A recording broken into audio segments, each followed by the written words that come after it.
I thought I married a nobody. Babe, who is that man? I don't know. But those tattoos, those aren't decorations. Marcus, what did you do? Sabrina, just stay calm. That's not a driver, that's a soldier. Juliana Vance lived the kind of life that made people feel comfortable around her, and that was entirely by design. She woke every morning at 6:30, brewed black coffee in a secondhand kettle, and took the crosstown bus to her desk job at a mid-level financial processing firm. Her colleagues knew her as the quiet one in the corner office, the woman who brought homemade lunches, remembered everyone's birthdays, and never once complained when she was passed over for promotion. She wore modest clothes. She drove a dented silver sedan with a broken passenger mirror she'd never bothered to replace. On weekends, she visited the farmer's market alone, bought whatever vegetables were cheapest, and spent Sunday evenings reading paperback novels on the fire escape of their shared apartment. To every person who saw her, Juliana was the very picture of an ordinary woman, humble, forgettable, and entirely unremarkable, which was, of course, exactly what she intended. Because Juliana Vance was not ordinary, she was not humble by circumstance, and she was not forgettable by nature. She was the only daughter of Dominic Vance, a name spoken in certain circles the way people speak about weather systems and natural disasters, quietly, carefully, and with great awareness of the destruction such things can cause. Dominic Vance did not appear on any corporate registry or charitable foundation board. He held no political office and attended no public galas. Yet the movement of his decisions rippled through shipping lanes, municipal contracts, private equity firms, and the back rooms of courthouses across 4 continents. He was the kind of man whose phone calls ended arguments, whose silence was louder than other men's threats, and Juliana was his blood. She had left her father's world at 24, not in anger, but in search of something his empire could never manufacture: truth. Growing up surrounded by men who smiled at her too quickly and agreed with her too easily, Juliana had developed a quiet, burning question she could not answer inside the walls of her father's estate. Who would love me if I had nothing? Dominic had not tried to stop her. He was a man who understood strategy, and he recognized that his daughter's request was not weakness, it was an experiment.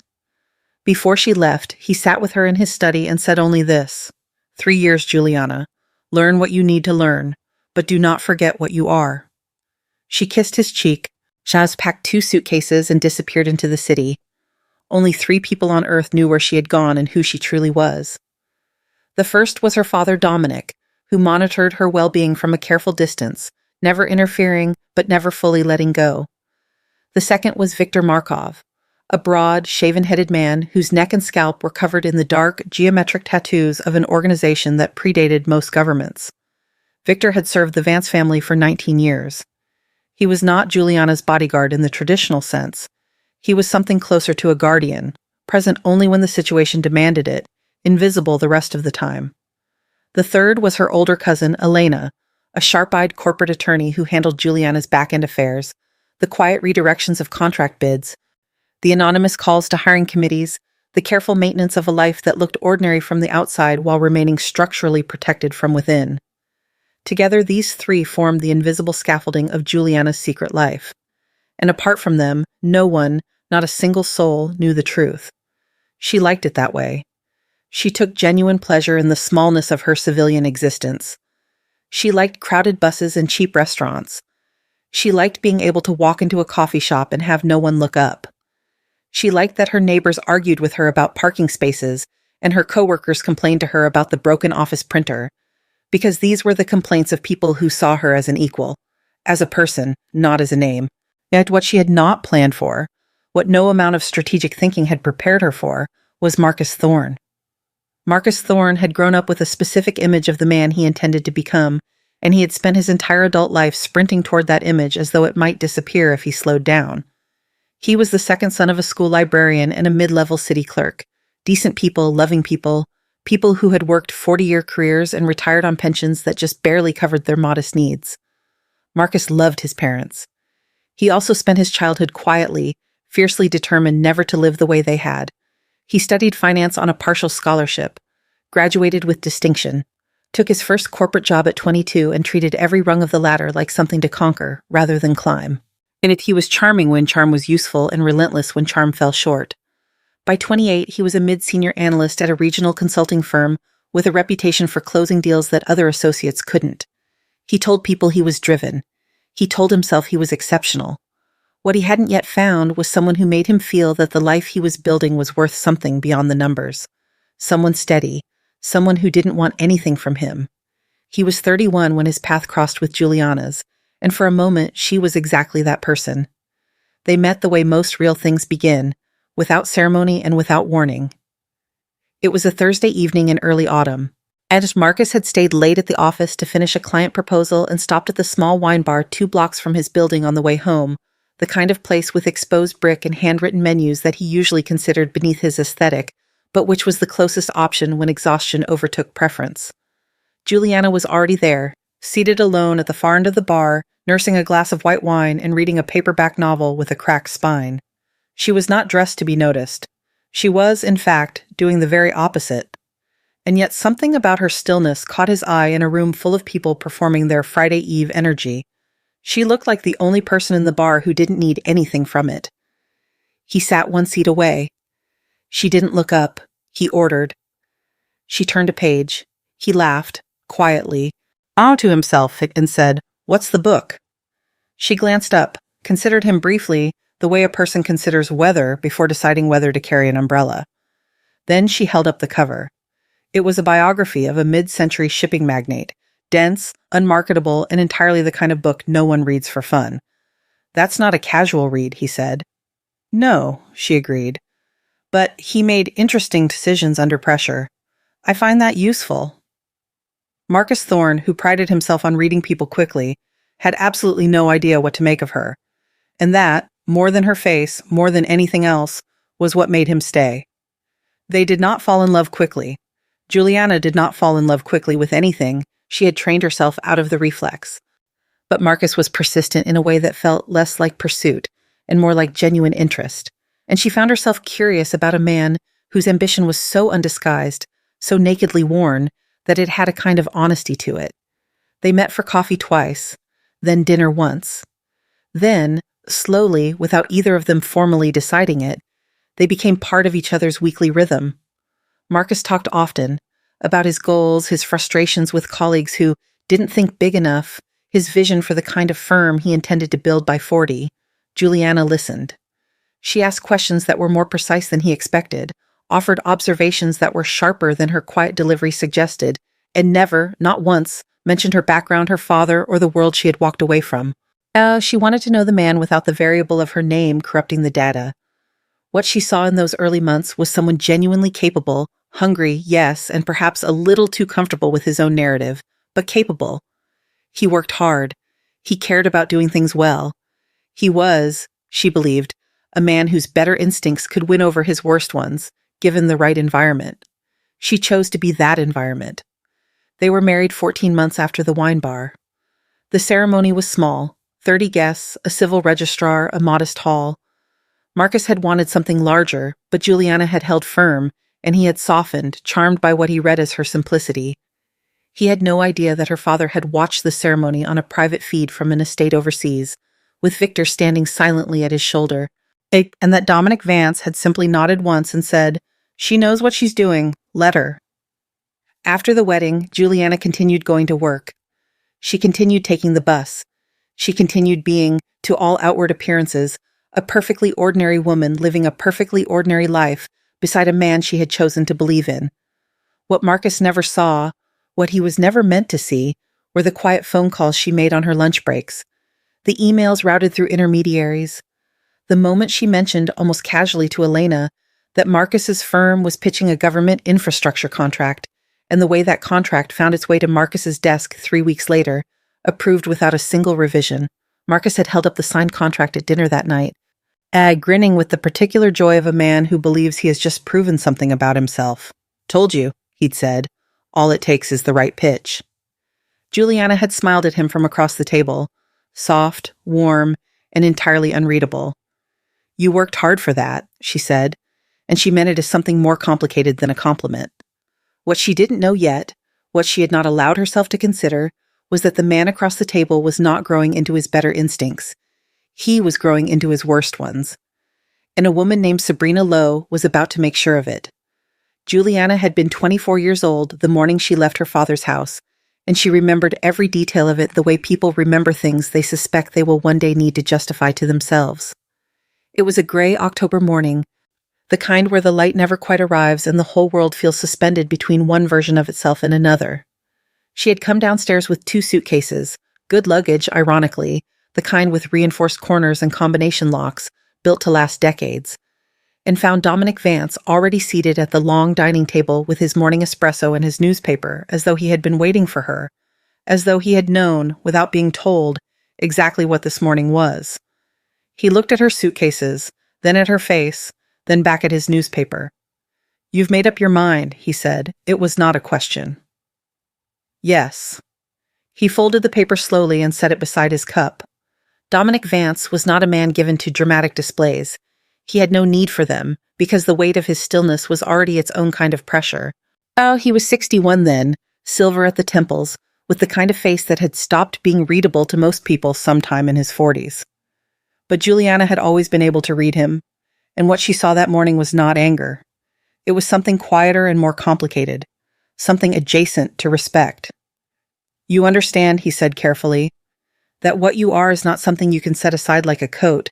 You can take it off, you can leave it in another room, but it will be there when you come back." "I know," she said. "And if someone hurts you while you're out there playing ordinary, then I'll handle it," she said, "the way you taught me." He was quiet for a long moment. Victor stood near the far wall, as he always did, present, impassive, occupying space the way load-bearing walls do. Outside, the October wind moved through the iron gates of the estate and made a sound like a slow exhale.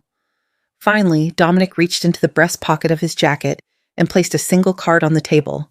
It had no name on it, only a number. "When you're ready to come home, he said, use that." She picked up the card. She did not hug him. That was not the language of their relationship, but she held his gaze for a moment with everything she meant to say already visible in her eyes, and he received it the way he received most things, with complete and total stillness. Then she picked up her suitcases, walked through the marble foyer, past the oil paintings and the fresh-cut flowers, and the security desk where 2 men who had watched her grow up gave her small, uncertain nods. And she stepped through the front door of her father's house into the gray October morning. She did not look back. Looking back, she knew, was how experiments got contaminated. She was 24 years old. She was, starting from that moment, nobody. She intended to find out what that felt like. By the time she was 29, she had built a life so convincingly ordinary that she sometimes caught herself forgetting, briefly and pleasantly, that it was constructed. The forgetting never lasted long. She was too disciplined for that, but the moments themselves were real, and she valued them precisely because they were the thing her father's world had never been able to give her, the experience of simply existing without consequence. Her desk job at the financial processing firm was genuinely dull, and she was grateful for that. She processed compliance documentation for mid-tier commercial accounts. She attended weekly team meetings where the most contentious topic was usually the shared refrigerator.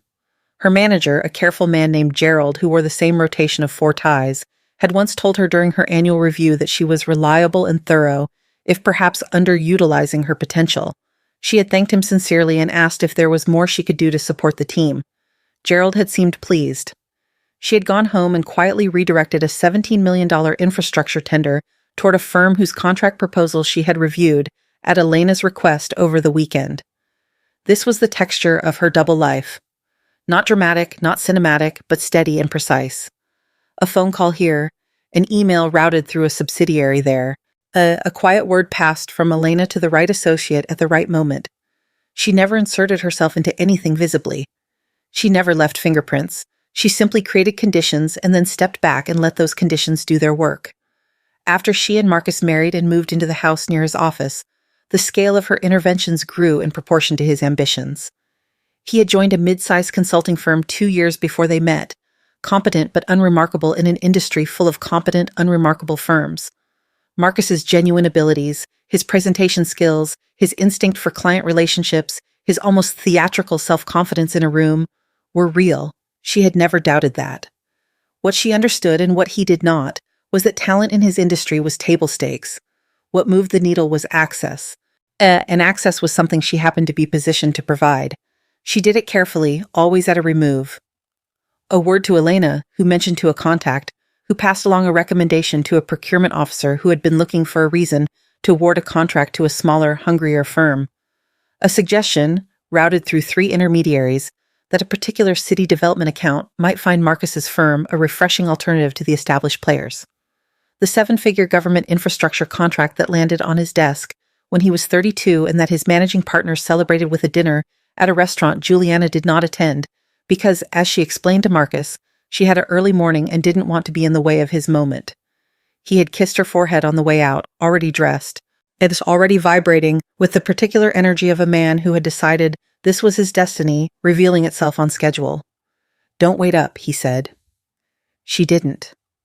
She sat on the fire escape with her novel and her cold coffee, and she thought not for the first time that she had married a man who was most fully himself when he believed he had conquered something.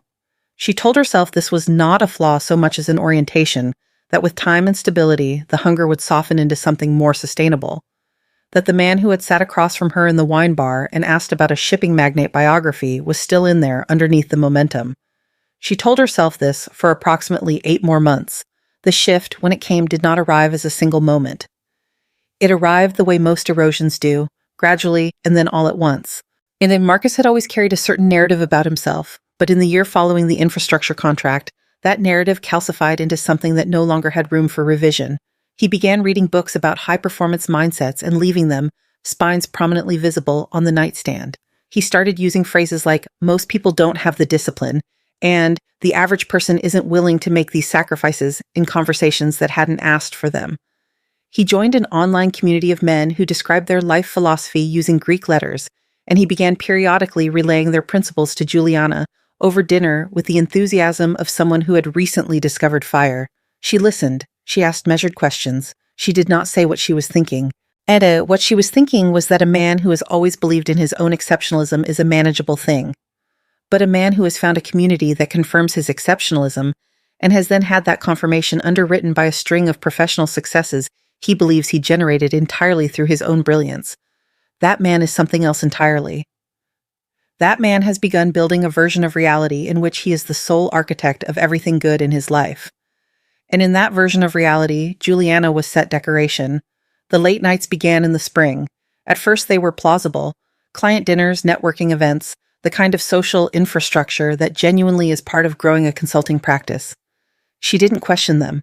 She had no evidence to question, and more than that, she was not, by nature, a woman who performed suspicion before it was warranted. She had been trained to observe, not to react, but she observed, carefully, quietly, the way she did everything. She noticed that the client dinner stopped producing names she could verify. She noticed that his phone, once left casually on the kitchen counter while he showered, now traveled with him room to room.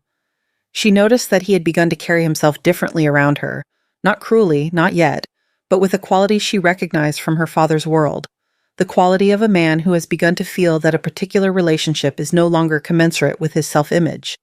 He started making small comments, gentle at first, then less so. So that the house was fine for now, but not really where we should be at this point. That her job was sweet, but that she really could be doing more with herself. That her clothes, while perfectly acceptable, didn't quite reflect the life they were building, the life he was building, the phrasing always subtly singular. One evening, he came home from what he described as a firm celebration dinner, a second major contract renewal, another number that ended in more zeros than his parents had earned in combined decades, and he was looser than usual, wearing the particular brightness of a man high on his own reflection. He poured himself a drink, loosened his tie, and looked around their living room with an expression she hadn't seen before. "I've been thinking," he said, "about a penthouse, midtown. Something that actually makes a statement." Juliana looked up from her book. "We have a mortgage." "We have equity," he said, as though this were a correction. "And I have a 7-figure annual bonus now, Juliana. We should be living differently." He paused. "I should be living differently." She registered the shift in pronoun. She did not comment on it. "What does that look like, Higuin?" she asked. He gestured vaguely at the room. The second-hand bookshelves, the mismatched lamp she'd bought at a flea market because she liked the brass base, the good but modest furniture of a life built on a single visible income. "Not this," he said. Not unkindly, which, in some ways, was worse. He said it the way people describe weather, simply, factually, as a statement about the nature of things. "You've got taste, babe, but it's just This isn't the aesthetic of the life I'm building. She looked at him for a long moment. You're right, she said. It isn't. He seemed satisfied with that. He finished his drink, checked his phone twice, and went to bed. Juliana stayed on the sofa with her book open in her lap and her coffee growing cold on the side table, and she thought about her father's study on an October morning 5 years ago. She thought about the card with no name on it. She thought about the nature of experiments, how you design them to reveal the truth, and how the truth they reveal is not always the one you were hoping for. She had given Marcus Thorne 3 years of her patience, her quiet labor, and the invisible weight of her family's influence. She had watched him climb using handholds she had placed without his knowledge, and she had told herself that what he did with the height was his own business, that a man's character under pressure was the only data that mattered. She had her data now. She closed her book, she set it on the side table next to her cold coffee, then she picked up her phone and opened a thread with Elena that had been dormant for several weeks. She typed, "Keep watching. I think we're close to the end of the observation period." Elena responded within 90 seconds, the way Elena always did. "Understood. I'll make sure Victor is reachable." Juliana set the phone face down, turned off the lamp, and went to bed. She did not cry. She had not cried about Marcus Thorne in some time, not because she didn't feel it, but because grief and strategy, in her experience, were most effective when kept in separate rooms. She would grieve later, act in private for the version of him she had wanted to believe in. For now, she would watch. She would wait. And when the moment came, when Marcus Thorne finally showed her the last and most complete version of who he was, she would be ready. She was, after all, her father's daughter. She had simply been choosing not to act like it. Sabrina Lowe had a particular talent that she had never once described as a talent, because naming it would have required a degree of self-awareness she found inconvenient. What she had instead was instinct. A finely calibrated, socially lethal instinct for identifying men who had recently acquired more money than identity, and understanding, with the precision of a jeweler assessing uncut stone, exactly how much pressure it would take to reshape them. She was 31. She had grown up adjacent to wealth, close enough to understand its textures and language, far enough to have developed the particular hunger of someone who has spent their life pressing their face against glass. Her father had been a minor property developer who died leaving more debt than assets. Her mother had responded to this by becoming very good at second marriages. Sabrina had responded by becoming very good at rooms, at entering them correctly, at reading them instantly, at locating within minutes of arrival the person most likely to be useful to her future. She met Marcus Thorne at a rooftop industry event in late April, 6 weeks after he had signed the lease on the Midtown penthouse that Juliana did not know about yet. He was standing near the bar with 2 colleagues, wearing a watch he had bought 3 weeks prior and had not yet learned to wear casually. He was laughing too loudly at something one of his colleagues said, the way men laugh when they are aware of being observed and want whoever is observing to understand that they are having a very good time. Sabrina understood all of this within approximately 45 seconds. She positioned herself within his conversational orbit, not aggressively, nothing so unsubtle, and waited. He came to her, as they always did when she waited correctly. Within 10 minutes they were talking. Within 20, his colleagues had dissolved into the background. Within an hour, she had extracted the essential data points: consulting firm, recent major contracts, new penthouse, and a wife at home who didn't really engage with this world, said with a particular downward inflection that told Sabrina everything she needed to know about where things stood. She did not move too quickly. Moving too quickly was an amateur's error. She gave him 3 weeks of intermittent contact, a text here, a shared industry article there, a casual appearance at an event he had mentioned attending. She let him feel that the connection was happening organically, that he was the one pursuing, that she was simply a woman who kept materializing in the spaces where interesting, successful men tended to gather. By the 6th week, he had taken her to dinner twice. By the 8th, the dinners were no longer in restaurants he could justify to anyone who might recognize him. Sabrina, for her part, was not cruel in the way that requires malice. She was cruel in this way that requires indifference, which is considerably more effective and considerably harder to prosecute. She did not dislike Juliana Vance. She did not think about Juliana Vance at all, except as a logistical variable. A wife, a presence, a prior claim that would need to be dissolved before the next phase could begin. She spoke about her only once, early on, when Marcus had been wavering in the particular way that men with functional consciences waver before they decide to set their consciences aside. She sounds like a lovely person, Sabrina had said, in a tone that managed to convey without a single overtly unkind word that lovely was the least interesting thing a woman could be. But Marcus, you have become someone extraordinary, and extraordinary men deserve a life that reflects that. I had a partner who actually inhabits that world with them. She paused. Does she? Marcus had been quiet for a moment. Then he had picked up his wine glass. That was the moment Sabrina knew she had him. The conversation Marcus had been constructing in his head for several weeks arrived on a Wednesday evening in early September. Juliana had made dinner, something simple, pasta with a salad, the kind of meal she made on weeknights when neither of them had communicated about plans. She had set the table and was reading at the counter when she heard his key in the door. She knew, from the particular quality of his footsteps in the hallway, deliberate, slightly too measured, the walk of a man who has rehearsed something, that this was not an ordinary evening. She set her book down. She arranged her face into its default expression, calm, open, present. He came into the kitchen. He was dressed well, better than a regular workday warranted, and he had the slightly too composed energy of a person operating on adrenaline they are trying to disguise as confidence. He did not sit down. I need to talk to you, he said. All right, she said.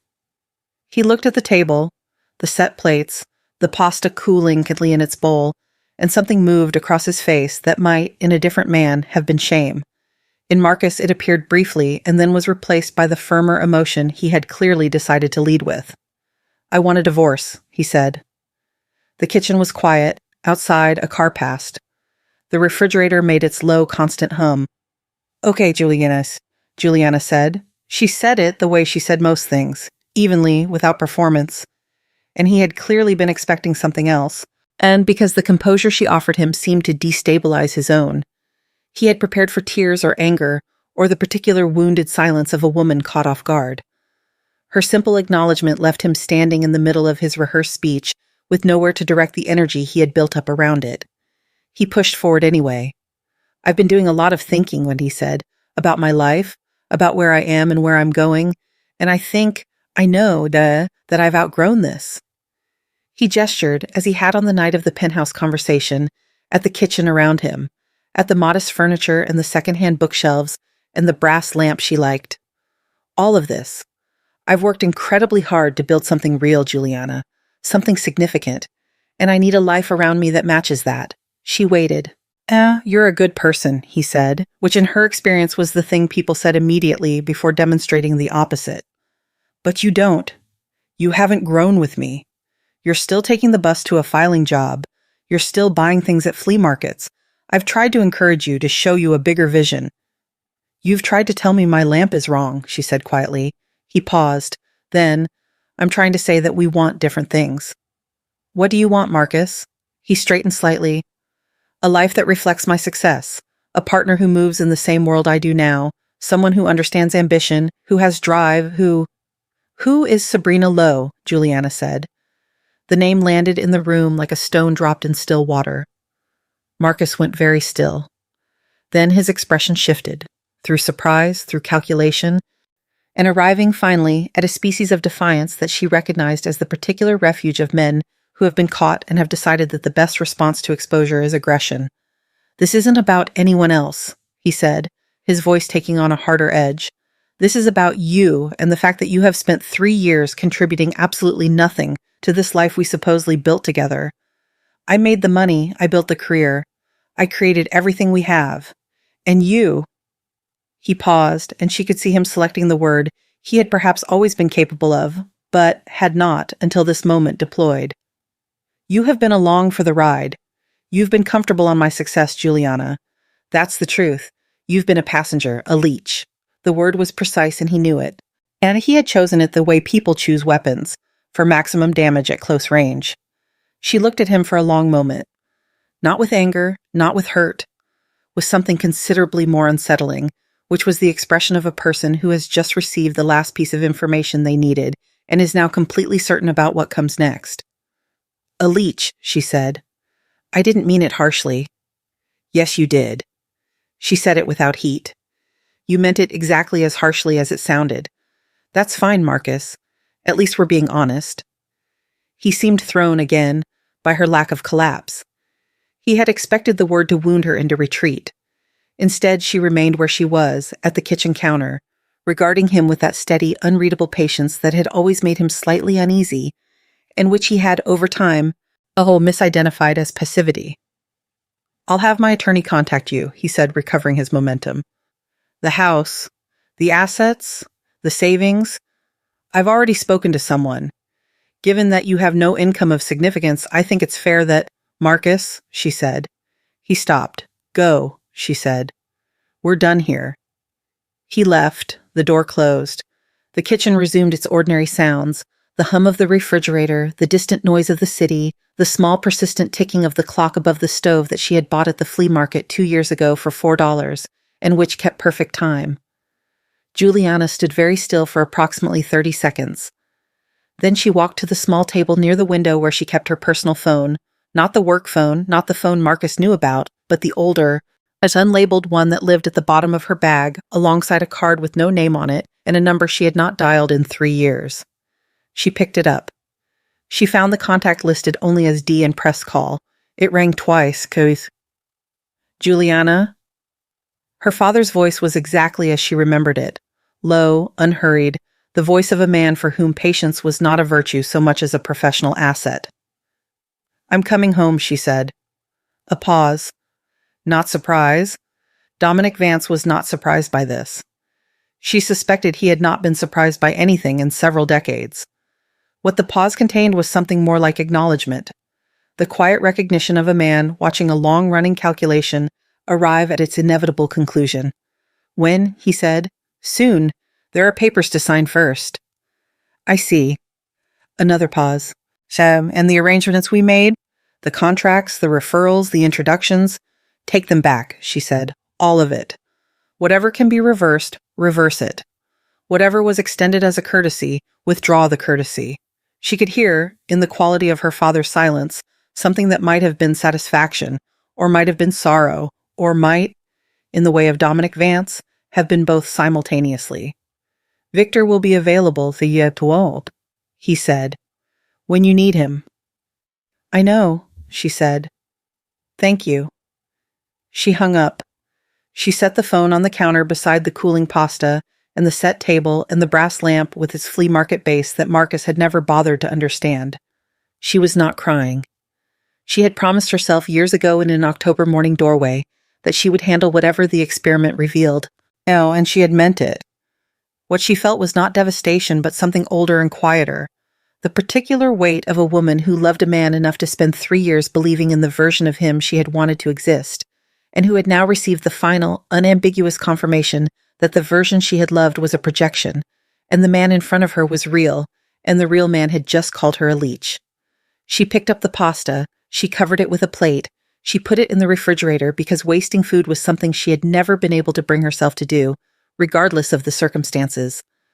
Then she sat down at the kitchen table, not at the chair she usually used, but at Marcus's chair, at the head of the table, in the seat he had always claimed without discussion, and she opened her phone to Elena's thread. "He filed first," she typed. "Meet me tomorrow. Bring everything." Elena's response came in under a minute. "Already pulled the files. See you at 9. And Juliana?" A second message arrived before she could respond. "Welcome back." Juliana set the phone down. She looked around the kitchen, at the life she had built carefully and quietly, and with a degree of invisible effort that Marcus Thorne would spend the rest of his life failing to fully comprehend, and she felt, beneath the grief and beneath the cold clarity of what was coming, something she had not felt in a very long time. She felt like herself. Not the woman who took the bus, not the woman who processed compliance documents and laughed at Gerald's tie rotation and bought cheap wine and kept her voice soft and her ambitions invisible. Herself, the actual, complete, unmasked version. The woman who had walked out of a marble foyer with 2 suitcases and a question she had spent 3 years trying to answer. She had her answer now. And in 3 days, when Victor Markov stepped out of a reinforced black limousine in front of a city courthouse, Marcus Thorne would begin to understand, for the first time and far too late, exactly who he had called a leech. The morning of the divorce was cold and bright in the way that certain autumn days are, the sky a hard cloudless blue, the light sharp-edged and unforgiving, the kind of morning that offers no atmospheric mercy to people who would have preferred something overcast and suitably grim. The City Archives building sat at the end of a wide civic plaza, all stone steps and iron railings, the kind of institutional architecture designed to communicate permanence and consequence, which was, Juliana thought, appropriate. Marcus arrived first. He came with his attorney, a compact, expensive man named Fielding, who carried a leather briefcase and walked with the particular efficiency of someone billing by the hour. Marcus was dressed in his best blue suit, the one he wore to contract signings and client presentations, the one that had been tailored in the spring around the same time the penthouse lease appeared. He wore it the way he wore most things now, as a statement. He was 34 years old, he was about to dissolve an inconvenient marriage and step into the life he believed he had built, and he intended to look like a man for whom this was simply one more item on a very successful agenda. Sabrina was with him. She had insisted on coming, and he had not resisted the way he perhaps should have, because Sabrina's presence made him feel the way all of her presence made him feel, confirmed. She stood beside him on the stone steps in a silver sequined dress that caught the morning light in all directions, a dress that made a very specific kind of statement about what kind of morning she believed this to be, which was essentially a victory lap conducted in broad daylight. She wore large sunglasses and held a small clutch and occasionally touched Marcus's arm in the proprietary way that women touch the arms of men they intend to repurpose. They had been waiting 11 minutes when Marcus checked his watch and said with some satisfaction that it looked like Juliana was running late. Fielding said that it didn't matter. The signing could be rescheduled if necessary, but that they should wait the full grace period before drawing any conclusions. He said this with the practiced neutrality of a man who had sat through enough of these proceedings to know that drawing conclusions before all parties had arrived was an amateur's mistake. Marcus said he wasn't drawing conclusions. He was making an observation. Sabrina said she was probably too embarrassed to come. Neither of them heard the limousine before they saw it. That was the first thing, the silence of it, the way it appeared at the far end of the plaza without announcement, moving with a slow, unhurried authority that immediately distinguished it from ordinary traffic. It was black and reinforced, with tinted windows that revealed nothing, and it was flanked at a discreet distance by 2 additional vehicles, dark, unmarked, containing people who did not need to be seen to be felt. The small convoy moved through the civic plaza the way weather systems move through open country, without negotiation, without apology, and with a complete indifference to whatever might be in its path. The limousine stopped at the base of the stone steps. The plaza went quiet in the way that public spaces go quiet when something happens that reorders everyone's sense of what kind of morning they are actually having. A clerk on the steps stopped mid-step. 2 men near the entrance turned. Even Fielding, who had seen a great many things in his professional career, went very still in the precise way of someone whose body has registered a threat before his mind has finished formulating it. The driver's door opened, then the rear door. Viktor Markov stepped out first. He was enormous in the way that certain men are enormous, not merely in size, though he was large, broad across the shoulders in a way that his black coat could only approximate containing, but in the quality of space he occupied. He had a shaved head mapped entirely in dark geometric tattoos that continued down his neck and disappeared beneath his collar, and he moved with the particular economy of someone who had spent decades in situations where unnecessary movement was a liability. His face was scarred, a thin white line from his left temple to the corner of his jaw, and his eyes, when they found Marcus on the steps, were the color of weathered concrete and contained approximately the same warmth. The crowd parted, not dramatically, not all at once, but in the organic, instinctive way that people move away from things their nervous systems classify before their conscious minds catch up. Marcus Thorne, to his credit, did not move immediately. He stood on the steps in his tailored blue suit and stared at the man emerging from the limousine with an expression that cycled through several phases. Confusion, then a species of irritated dismissal, the reflexive disdain of a man who has decided the appropriate response to something he doesn't understand is to diminish it, and then stopped, quite suddenly, on something else entirely, on the cold, arriving recognition that Viktor Markov was not looking at him the way a person looks at a stranger. He was looking at him the way a file looks at a nail. Then Juliana stepped out of the car. She had not dressed for drama. And this was itself the most dramatic choice available to her. She wore a silk cream blouse, clean-lined, understated, and dark tailored trousers and shoes that were expensive in the way that truly expensive things are expensive, which is quietly, without the need for visible branding. Her hair was pulled back. She wore no jewelry except for a single pair of small gold earrings. She looked like a woman who had slept well and eaten breakfast and arrived precisely when she intended to. She did not look at Marcus immediately. She took the steps at an unhurried pace, Victor half a step behind her and to the left. And she exchanged a brief word with Elena, who had materialized near the top of the steps with a leather portfolio and the expression of someone who has been looking forward to this particular morning for quite some time, before she finally turned and looked at her husband of 5 years with an expression of complete and total composure. "Marcus," she said. A greeting, nothing more. Marcus opened his mouth. What came out was not the controlled, practiced language of a man managing a situation.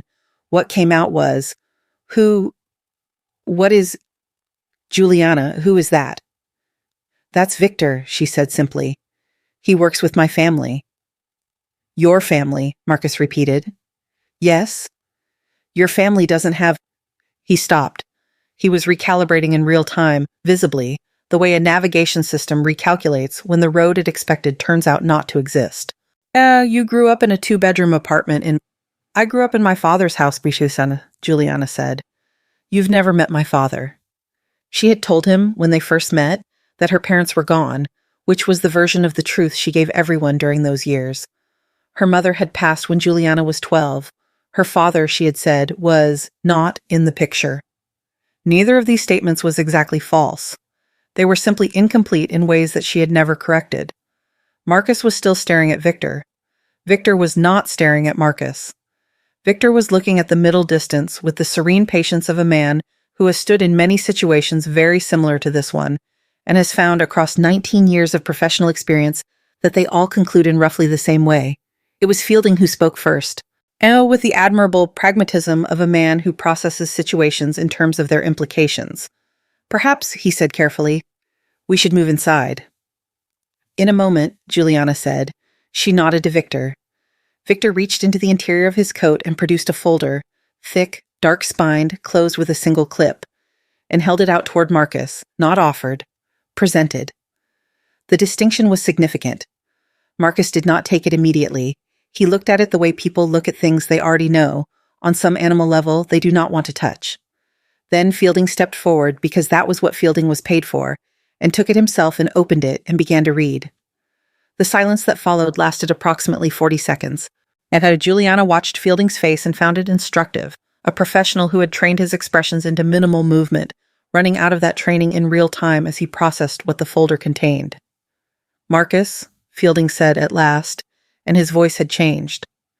The billing by the hour efficiency was gone, replaced by something more cautious and more human. "I need you to look at this." Marcus took the folder. He read the first page, then the second. Then he stopped reading and looked up at Juliana with an expression she had not seen on his face in 5 years of marriage. Not even in his most candid moments, not even in the dark of the bedroom when he thought she was asleep. He looked, for the first time she could recall, genuinely afraid. The folder contained 3 things. At the first was the standard divorce settlement, fair, clean, and final, drafted by Elena's firm with the kind of precision that left no room for counter-argument.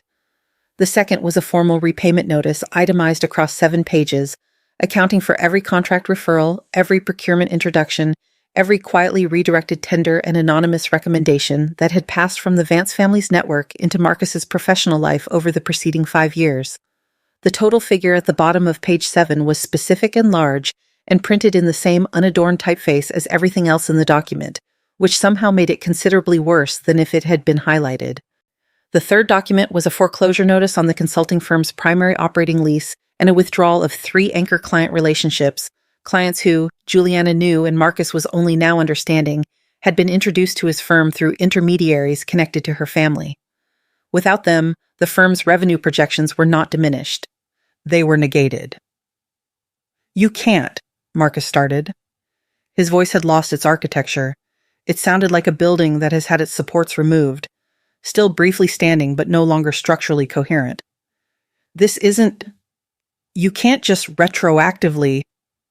"We didn't retroactively do anything," Elena said pleasantly, from her position near the top of the steps. "We simply stopped doing the things we've been doing. The repayment notice is a courtesy, a conversation starter. And my client's father thought it was important that you have a complete picture." "Your client's father," Fielding said. He turned slowly to look at Juliana with new eyes. Dominic Vance, Juliana said, and watched the name land. She had always been precise about the moment. She had a gift for it, knowing exactly when a word or a name or a silence would produce its maximum effect. Her father had taught her that, in his study, over years of observation and patient instruction. The name Dominic Vance meant nothing to Fielding. It meant nothing to the clerk who had stopped on the steps or the men near the entrance. But it meant something to Victor, who permitted himself the smallest possible smile, and it meant something to Marcus Thorne, whose face, in the moment after he heard it, had told her everything she had ever needed to know about what he was capable of becoming under the right pressure. It was at precisely this moment that Sabrina Lowe made her own decision. She had been standing at Marcus's side since the limousine arrived, very still, her silver sequined dress catching the autumn light in all its terrible celebratory brightness. She had watched Victor step out of the car. She had watched the folder change hands. She had watched Marcus's face go through its various phases. And she was a woman who had spent her entire adult life in the business of reading situations accurately and responding to them in her own best interest. And what she was reading now, the tattoos, the reinforced vehicles, the documents, the name that had just been spoken and the way it had altered the energy of the entire plaza, was a situation that had nothing to offer Sabrina Lowe and a great deal to threaten her. She took one step back, then another. Then she turned, and without a word, without a backward glance, without a syllable of explanation or farewell, she walked quickly down the far side of the stone steps in her silver dress and her large sunglasses, her clutch held tightly against her ribs, and she did not stop walking until she reached the corner, where she turned and disappeared from view at a pace that was not quite running, but was everything that running is except the name. Marcus did not call after her. He was still holding the folder. Juliana watched Sabrina go without comment. She had not expected differently. Sabrina Lowe was a person of pure self-interest, and pure self-interest, whatever its other qualities, tends toward consistency. She turned back to Marcus. He was diminished in a way that had nothing to do with height or posture. He was diminished in the way that matters, in the internal dimension, in the scaffolding of the narrative he had spent years constructing about what he was, and what he deserved, and who, exactly, had been the leech in the arrangement. He was looking at her now with the expression of a man standing and in a room he thought he'd built, realizing that every wall was someone else's work. "The papers are straightforward," Juliana said. "Elena has a copy for Fielding. All I need is the signature." "Juliana," his voice had gone low, something in it that might, in another moment and another person, have been the beginning of an apology. "I didn't know." "I know you didn't," she said. That was the point. She took the gold pen from Elena, a pen that had belonged to her grandfather, that Charles Bernard had used to sign documents across 4 decades of building something that lasted. And she walked up the remaining steps and into the city archives building, and she signed the divorce papers on the registrar's desk with the clean, unhurried signature of a woman who has been waiting patiently for a very long time to write something final. She walked back out into the sharp autumn light and down the stone steps to where Victor stood beside the limousine door, already open, already waiting. She did not look at Marcus again, not because she was angry. She had moved through anger some weeks ago, shut in a quiet kitchen with a cooling pot of pasta, but because there was nothing left in that direction that required her attention. She got into the car. Victor closed the door. The limousine moved out of the Civic Plaza with the same unhurried authority with which it had arrived. 3 weeks later, Juliana sat at a long mahogany table in her father's study, the same room where, a decade ago, she had watched Dominic Vance fold newspapers and make decisions that moved the world at its edges. She sat at his right hand now, not as a guest and not as a child visiting, but as someone who had come home carrying knowledge that could only be gathered from the outside. She had her grandfather's gold pen in her jacket pocket. She had her own name back, restored on every document, every record, every institutional ledger that Elena had touched in the past 3 weeks. She was using what she had, the access, the network, the weight of the Vance name, differently than she might have used it at 24, before the experiment. She had spent the past weeks reviewing several cases Elena had flagged. A workers' cooperative denied financing by a bank whose lending committee had received certain quiet encouragements, a whistleblower case that had stalled in a court whose docket management was subject to certain influences. She was making calls, not the same kind she had made for Marcus, not the quiet, anonymous interventions of a woman trying to protect someone who didn't know they were being protected. These were different. These were deliberate and named and done with her eyes completely open. Her father watched her work from across the table with an expression she had learned, finally, to read correctly. It was not satisfaction exactly. It was recognition. The particular recognition of a man watching someone become the thing they were always going to be, on their own schedule, through their own reckoning. Marcus Thorne, in the months that followed, found that the industry he had navigated so brilliantly for 5 years had developed a quality of resistance that he could not account for. Contracts he should have won went elsewhere. Introductions that should have materialized did not. The anchor clients who had formed the core of his firm's revenue had exited quietly but completely, and the replacements he pursued seemed always to find reasons, at the final hour, to look in other directions. And the penthouse lease renewed once and then, when the circumstances became less comfortable, did not. He took a position at a smaller firm, adequate work, adequate salary, the kind of life his parents had lived while he had spent his childhood swearing he would do better. He was not destroyed. Juliana had not asked for his destruction. She had asked only for the return of what had been lent, and for the world to operate in his vicinity without the invisible architecture that had made his version of it possible. What he was left with was the truth, the actual, unassisted measure of Marcus Thorne operating in the world without her hand beneath him. It was enough to live on. It was not enough to be the man he had told himself he was. He thought about the brass lamp sometimes. He could not have said why.